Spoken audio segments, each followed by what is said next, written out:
Okay, We got are it. live and on the air with Kimberly Burnham, myself, and White. We are the owners of the Creative Flow Network Publishing Group. And this is the Writer's Toolbox, where every week we come to you to give you different tips, techniques, tricks of the trade to encourage you to continue writing. Kimberly, how are you today? I'm good. How are you doing, Ann? Well, I'm glad I got here. I was on Eastern Time, so it was a blessing that you said, "Are we on the air yet?"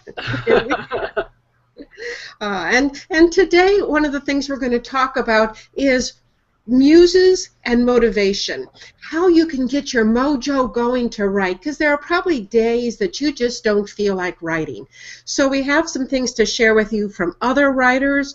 We have a quote from Elizabeth Gilbert about a technique that she uses. Kimberly, I'm sure, has got, I always like when she comes in with traditional Chinese medicine. We may have that as well. Before I turn it over to Kimberly, I will tell you that one of the things that I do as my motivation, my practice, is I love coffee.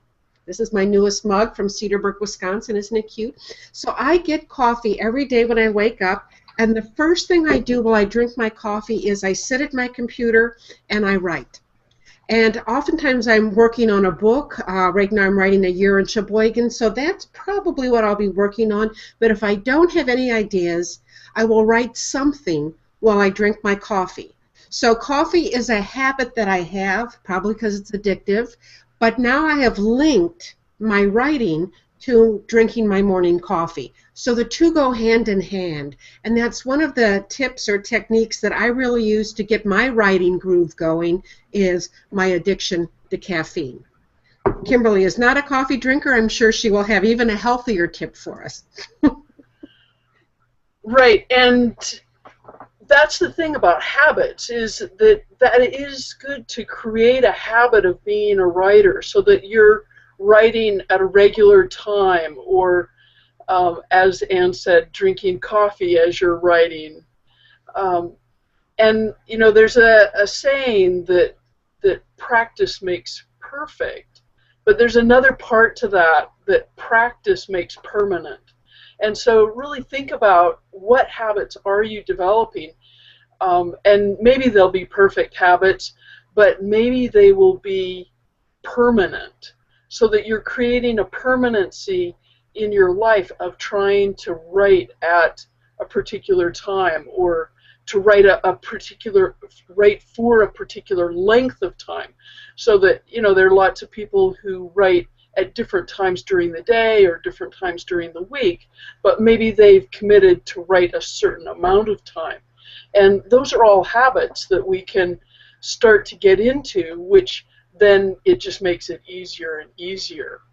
Right. And Kimberly, one of the things we talked about in one of the previous writers' toolboxes is writers write. So we can be writing on a train, writing on the bus, pulling over our car. I mentioned that I was about to officiate a wedding and got an idea, and before here comes the bride, I'm writing my idea in the wedding book. So we can write whenever inspiration comes to us, but part of being a writer is, like you said, Kimberly, the daily practice or the discipline of writing. And there are times when we have to be disciplined, and so one of the times is with a deadline. I'm sure you enter a lot of contests. That gets you a discipline. Why don't you share with us the reason you enter so many contests? Right, and it really is a discipline to enter contests, because you have often a certain word count, and I find it very creative to try to match that word count, to try to write a story in 10 words, or um, really express a complete feeling about an experience that happened in 1,000 words, or those kinds of things. Contests give me that motivation.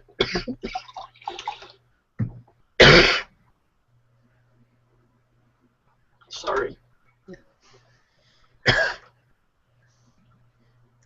And I could take it back, except that I don't enter that many contests. But one of the things about writing is when Kimberly was saying with word count, or with time. And there was something went on social media that I wanted to share with us in Writer's Toolbox. It was by Elizabeth Gilbert, and I believe she's the author of Eat, Pray, and Love. And what she talks about is the most important tool that she can give, that writers should have, is the humble kitchen timer. And I'll just share a few things about what she said if you didn't see this. She said, do you own one of these? If you don't own one, can you afford to go out and buy one? Do you maybe have more modern interpretation of this device, like on your smartphone? So you may have your smartphone to use. Good. Now, here's what you're about to do. At some point today, you sit down and set that timer for 30 minutes. Work on your craft or your project without interruption or distraction. Doesn't have to be major work. It just has to be focused work. Don't get up from your seat until the timer dings. Then do the same thing tomorrow and the next day and the next day and the next day. The immortal John Updike once said, some of the best books in the world were written in 1 hour a day.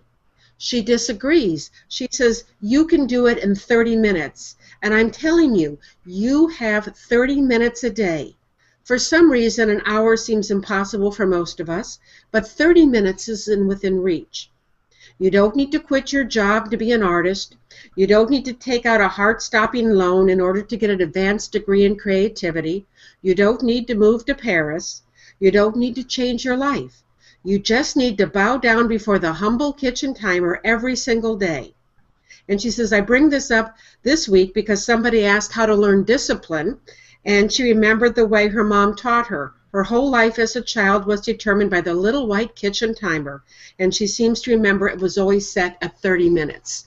So I thought that was a really nice way that, you know, she talked about discipline and the discipline of writing and the power of 30 minutes. And it was a longer piece, but I thought it was really important to what we're talking about today. Right, and when you think about deadlines, an amount of time can be like a deadline, and you have to figure out what's manageable for you so that if you're taking those 30 minutes, for example, it can seem less daunting. And that, I think, is part of developing a habit of writing, is that you want to make it easy for yourself. And so sometimes entering a contest can make it easy for you to have that deadline. Sometimes having a set amount of time can make it easy for you. And as she said, you know, an hour can sometimes be daunting, where, you know, 30 minutes feels like it's easier. You know, I've never set a timer to write. I use the timer often, though, because I do have ADHD, and so it's hard for me to stay on task. So for my tasks, I set the timer if I'm going to work on something for Creating Calm Network, or I set the timer if I'm going to be doing a different project, but I don't think I've ever used a timer in my writing. It's usually the cup of coffee or a thought. Kimberly, have you ever used a timer for writing? I have sometimes, and especially when I have other things that I need to get done, I'll set a timer. I usually actually do it for an hour. I'll set a timer, and what I find the benefit of that is that when I'm tempted to think about, oh, I need to run and do this, I think, no, right now the timer is ticking for writing. And so I find that I can leave those distractions aside more easily if I have a timer going. So sometimes, you know, I have an iPhone, so I'll just set the countdown timer on the iPhone rather than a kitchen timer, but, you know, whatever works. But I find that it's, by setting that timer, it's like, this is the writing time, and if I'm distracted and I go and do something else, I feel that weight of I'm wasting my writing time. And where if I didn't have a timer set, then it's just like, well, okay, I'm going to take this 5 minutes to go off and do this, and then I'll come back to the writing. The problem with that is that sometimes I don't come back, or sometimes it's much longer than 5 minutes. where if I know that I have a time period, in a way, it's like having a deadline where I don't have a deadline exactly, like I don't have a certain number of words that I have to write in that hour, but I have a deadline of there's an end period to when I'm going to write, and that makes me more aware. I think it makes me value the time more.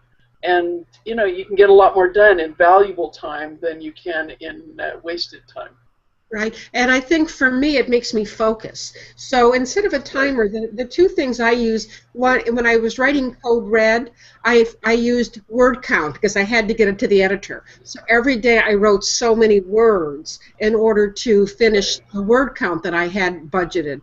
Now in working on A Year in Sheboygan, I write it until I finish a vignette because it's a series of vignettes, so I sit and focus until I get the vignette finished.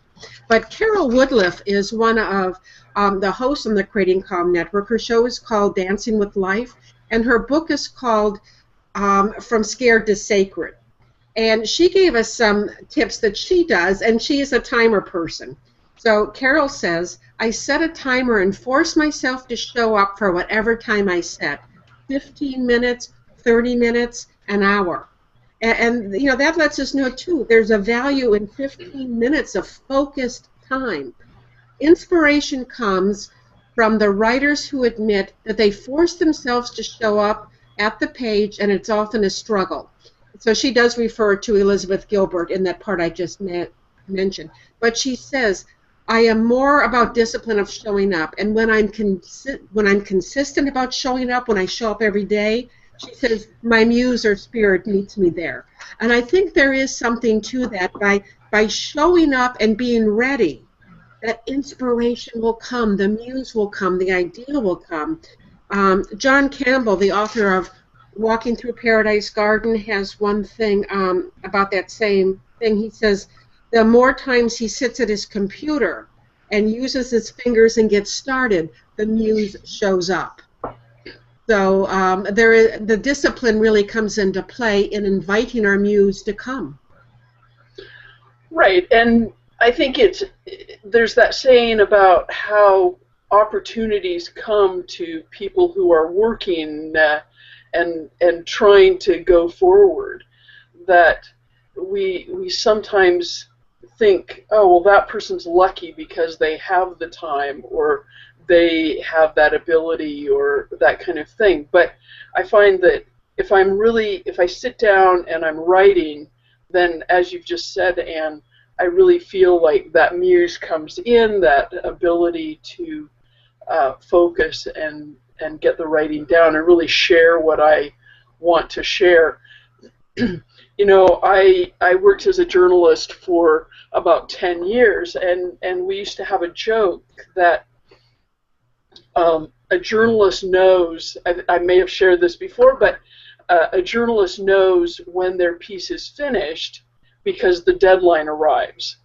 And that's the thing about deadlines, is that we can always make it better, but by saying, okay, this is the deadline, whether it's the time that you have to get it to your editor or that you want to have a certain amount finished at the end of an hour, or that you want to have a certain amount finished by the end of the time that you're writing, or it may be an actual deadline, May 31st or something like that for a contest. Having those deadlines, I think it makes us more aware of the time and makes that time more precious to us because we feel the ticking away of that time. And for me, it enables me to get more done. Right. And Kimberly, one thing as a writer, they often have these things, what things you should never say to a published author. And one of the things that I'm sure people have said to you, they say to me, oh, I'd like to write a book, but I don't have time. Or I'd like to write a book, but I have to wait till I retire. And I think one of the biggest takeaways from this writer's toolbox is that you do have the time. If you would like to write a book, you have the time. If you have the idea and maybe can't figure out how to chart it, that's one of the things that we do at the Creating Calm Network Publishing Group, is take you from idea through the writing of your book, through the production of your book, and the blast of it. So even if you have 15 minutes a day, better yet if you have 30, you can have a book. Because if you have that in you, there are ways to get it done. It just if it's your priority. Well, and sometimes people say, yes, but if I write 15 minutes a day, or if I only have an hour a week or something like that, they say, it's going to take me 5 years to write a book. And for me, the comeback is always, in 5 years, you're going to be 5 years older no matter what. And better to have that book, even if it takes you that long. Better to have the book done, and that time is going to pass no matter what. And it's like, what are you filling that time with? And you can finish it. Yeah. And we have writers like Dorit Sasson. She is the host of Giving Voice to Your Story, and I think we mentioned last week on Where You Write. She writes in Starbucks. She writes outside of her apartment in the hallway because she's the mom of a young baby and an active young son. So she finds that time. And when I asked her for this show what motivates her to write, she says, I think of all the cheerleaders who have rooted for me, especially those who have read the pages of her memoir about the time she was serving in the Israeli Defense Force, and all of their encouraging and amazing remarks. Many of them have said how the story impacts them. So if she hadn't written, her story wouldn't have gotten out, and it wouldn't have had that impact or that effect on people. That's one of the reasons we write. So this author will write in Starbucks, will write when the baby's sleeping, will write out in the hallway of her house. She's got a story to tell.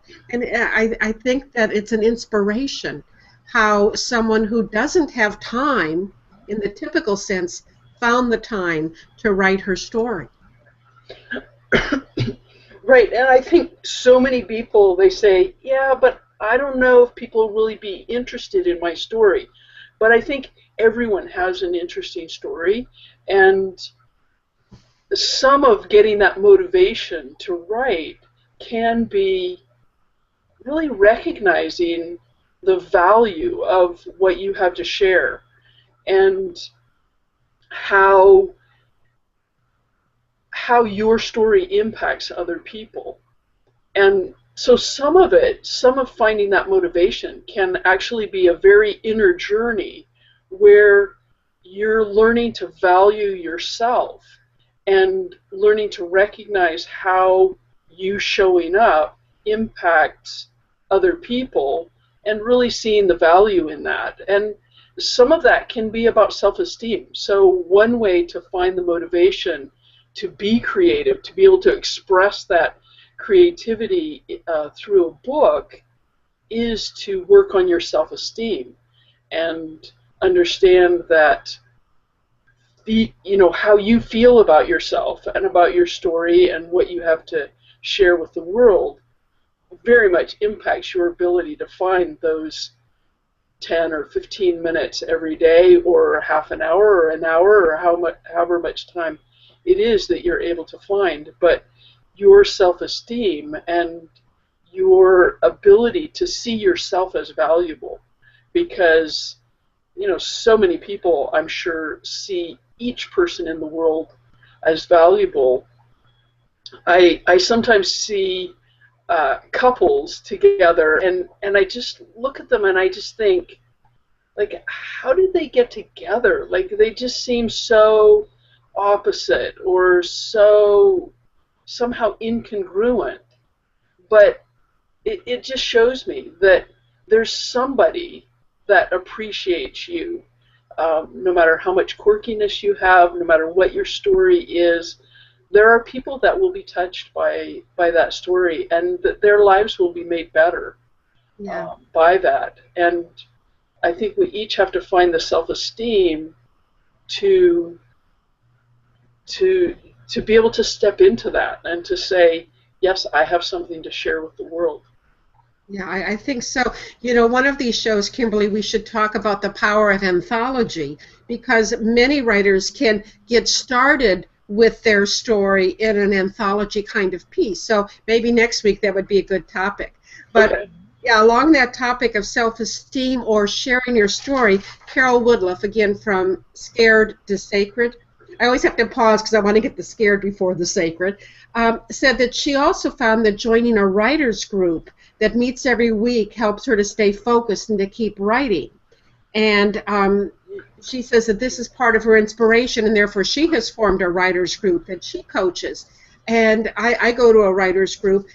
I'm trying to think if it really helps me writing, because my work is more of a nonfiction, and this writer's group does a lot of poetry, but it keeps the juices flowing. So in that sense, I would say it is helpful to find a group of writers, even if it's off topic for what the kind of work you do, just because you're keeping your engine revved up or something. So the power of a writer's group, I think, could help with the self-esteem as well.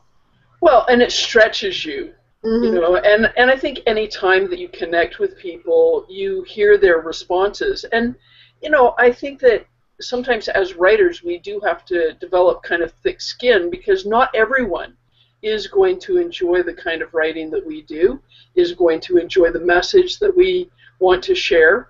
But I guarantee that in this world of 7 billion people, that there are lots of people who will be able to identify with you. And writers groups are awesome to work with. I was part of a storytellers group, which was really super fun. And we just really did very little critique, but we just, every time we each had a chance to share a story, and it could be telling of like a fairy tale or a story, an anecdote or something like that, or it could be a nonfiction or a fiction story. And so, we each had a chance to just tell a story, whatever we wanted to share, and um, and then people would give a little bit of feedback, but it really wasn't a critique. But I think that that is one of the areas that writers have to develop a little bit of a thick skin, because, as I said, not everyone is going to appreciate what you have to share, and yet if you get one negative comment, to say, oh, well, that's it, I'm not going to share anymore, then, the people that you really, that you can and perhaps are meant to touch will lose out. Right. As we're coming near to our end of time, and one of the things I was going to share, the piece that John Campbell sent us. He is a historical fiction writer, so his writing is different than the kind of writing that oftentimes Kimberly and I are talking about, whether it's memoir or anthology or nonfiction. But it gives us another perspective on muse and motivation. And he says, and he's the author of Walk to Paradise Garden, he said, I really begin with just a nugget of an idea. My muse usually doesn't bother to guide me until my fingers begin striking the keys. Evidently, we have trust issues. Since I write historical fiction, I then see what comes up that needs further research. Sometimes that will generate more ideas, sometimes not. Then comes the cognition stage. Here I spend a lot of time prone on the sofa, listening to contemplative music, thinking of a character's psychological drives or consistency and so forth, and then back to the keyboard. It's difficult to pin down what really keeps me going. Sometimes it's my need to reveal beauty for or evoke emotion in others. Sometimes it's because I enjoy being in the scene of those people myself. And as many people have suggested, it works well when you stop before you finish the scene or the segment, because it gives you a wonderful place to return to. And that's one of his big things that he always says, don't ever finish the scene, stop just before you get there, so when you start again, you can pick up. The one thing I liked about that is being a writer allows you to lie on the sofa, and if someone comes by and says, what are you doing? You say, I'm working. Yes, there you go. There's a benefit to that. Yes, I'm just working. Kimberly, why don't you bring it in for landing with anything you have on your thoughts of motivation or the muse or getting your story down out of your head onto that piece of paper. Right. I know, Anne, because you like it so much. I mean, just talk a little bit about traditional Chinese medicine. My world is always And better when you say traditional Chinese medicine. It's like, exactly. So what can the writer get from traditional Chinese medicine? The wood element, which, interestingly enough, books are made from wood, from paper, and pencils. Wood. and pencils, yes. The wood element is associated with growth, originality, creativity, and evolution. And the wood element, how a writer can use this is that the wood element is associated with the color green. And so having plants around, going outside for a walk, wearing a green shirt, those kinds of things, and sort of focusing on what in your life is green, whether that's a natural green or a fabric or a piece of furniture or a painting, something like that. Focusing in and noticing that green color in traditional Chinese medicine is said to help the wood element, and the wood element's also associated with the liver and the gallbladder. And so the color green is thought to enhance our liver and gallbladder, as well as that whole wood element, and as I mentioned, associated with creativity. And so one of the ways from that field of study of improving your creativity and your ability to be a really great writer is to connect with the color green, and I would say be outside in a natural environment, whether that's before or after you do some writing. Connecting that up in your life can help. But I would really say that the crux of today's show was creating those habits that really keep you writing on a regular basis, and make it easy for yourself. Improve your self-esteem. Really look at what is the way that I feel about myself and about the message that I have to share, and how can I feel better about myself, and how can I really connect with the value that I have in the world. And then also connecting with the color green and the wood elements. That sounds great. And if you'd like to check out any of our past shows, you can go to creatingcalmnetworkpublishinggroup.com. And there, under the section Toolbox, Kimberly has created a treasure trove, not only of our past shows, but if you poke around, there's just so many delightful things that we owe it to Kimberly Burnham for creating for us. Just a whole library and treasure trove. You have things like contests as well, Right. A lot of things. So creatingcalmnetworkpublishinggroup.com. Any other new treasures on the site, Kimberly, to look at? No, I just posted a review for the book Listen Up, The Other Side is Speaking, Kelly Sutliff. Kelly and I shared the pages of an anthology. We both kind of got our start in those anthologies, and she in Pearls of Wisdom, 30 Inspirational Ideas to Live Your Best Life Now. And Kelly has now written a new book, Listen Up, The Other Side is Speaking. She's a gifted psychic, and there's some information about her book on our site that I just posted. I look forward to seeing that. Yeah, I saw you posted in Facebook, so it's also on our site. Again, a treasure trove of information, creatingcalmnetworkpublishinggroup.com. Kimberly, thank you so much. We'll be with you next Monday as we share another tip or technique, and we'll see what it'll be. It'll be a surprise. Yeah, anthologies maybe. I like that. Yeah, let's see if we can pull together some authors of anthologies and really share the power of being in an anthology. And it goes into your self-esteem issue, like you were talking about, telling your story. So that's Right. great. Thanks a lot, Kimberly. All right, thank you. Keep writing, everyone.